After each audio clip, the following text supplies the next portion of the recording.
Now, welcome back to Calling It. I'm Enda Call. So that was a bit of a lackluster performance from Celtic overall, but they got the job done. El-Younnoussi got the goal, and Celtic are on their way into the Europa League playoff against the TBC. So it's going to be an unseeded side that Celtic take on. So they should be pretty much secure in their place in the Europa League.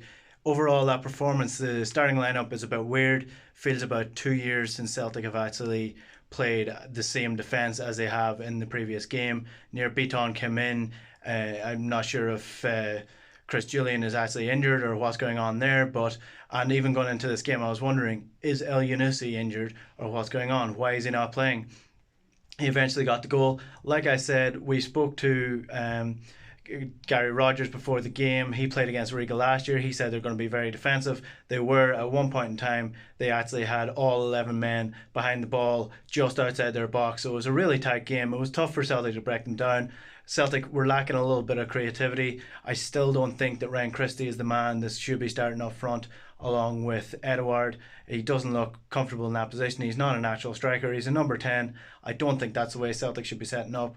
But ultimately, that was Neil Lennon's choice, and it didn't really work out.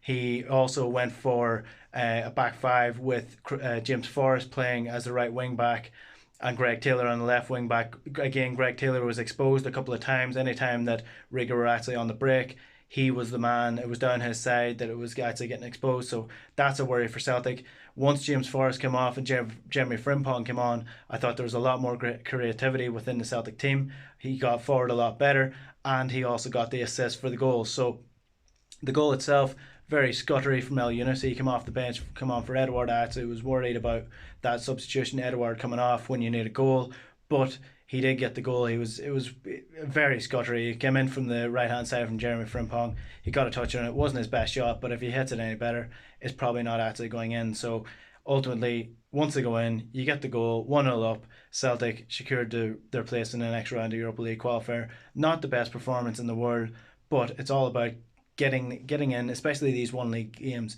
When you don't have a second game, it's not about getting a good result away from home. It's about going there, winning, dominating the game, dominating possession. Celtic certainly did that, and I know there's going to be a lot of frustration that the scoreline isn't bigger. But I suppose one thing that you're looking at is Celtic controlled the possession of the ball. The bit that is sort of frustrating and maybe slightly worrying for Celtic is that they're not creating enough chances, and that stems from the starting lineups. The starting lineups have been poor from Neil Lennon, in my opinion. I don't think they've been desperate, but they just haven't really clicked.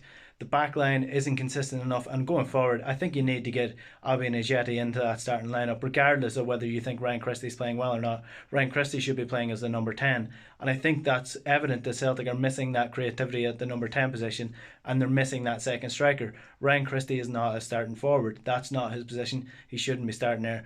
But ultimately, Neil Lennon is the manager. He's the man that picks the team, and he didn't go for that. I don't think it's disaster time so far, but I do think Celtic are going to get shown up later on in the Europa League should they actually qualify for the tournament, if that's the way that they're going to set up, because I just don't think that works. They've tried it a couple of times now. I just don't think it's enough. Don't think Ryan Christie is a natural striker. And when you have strikers on the bench, when you have Ajeti on the bench, when you have Klimala on the bench, and even the likes of El-Younnoussi, I think El-Younnoussi is much better suited to that position than Ryan Christie is. Why is he not starting? I know he hasn't been consistent enough, but this is his chance to start proving himself as a starting player for Celtic. So 1-0 in Riga. I think that Celtic will recover from this game, and they have to rebuild now for Hibs. Might be a couple of changes in that game. Who knows? What did you think of the game? Did you think it was a good performance? Did you think it was a bad performance? Did you even manage to get a stream for it? Let me know in the comments below. Subscribe to the channel if you haven't already. I'm Enda Call, has been calling it. Thanks for watching.